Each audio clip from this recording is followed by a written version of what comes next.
তো আজ খুব বাজে একটা এক্সপিরিয়েন্স হয়েছে কেএফসির চিকেন রোল অর্ডার করার পরে।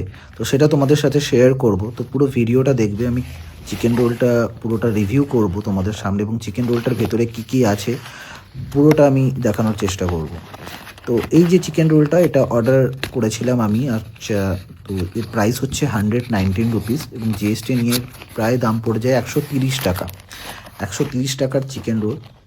তো দেখতেই পাচ্ছ প্যাকেজিংটা ভালো ছিল, এবং একটা মানে পেপার র্যাপ করা। তো চিকেন রোলটা আমি তো অনেক এক্সপেকটেশন আমার হাই ছিল যে খুব ভালো হয়তো খেতে হবে, কিন্তু এক্সপেকটেশনটা একদমই আমার একটা ওয়ার্স্ট এক্সপিরিয়েন্স হবে সেটা আমি খাওয়ার আগে অবধি বুঝতে পারি।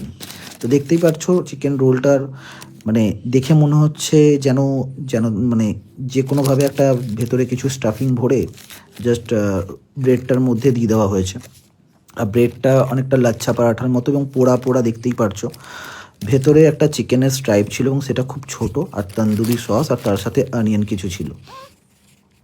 তো 130 টাকায় তো এটা একদমই ওয়ার্থ ইট নয়। হ্যাঁ, কেএফসি চিকেন রোল ঠিক আছে, একটু প্রাইস হবে, কিন্তু এটা খাওয়ার কোনো মানে হয় না। মানে খাওয়ার পরে তো ভেতরে দেখো চিকেনটা এমন, পুরো চিকেনটা একদম হার্ড একটা চিকেন।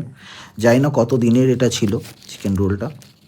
তো আমার একদম বাজে লেগেছে। তো তোমরা যদি কেউ ট্রাই করো, অবশ্যই কমেন্টে জানাও যে এই চিকেন রোলটা তোমাদের কেমন লেগেছে। আমার খুব বাজে একটা এক্সপিরিয়েন্স হয়েছে।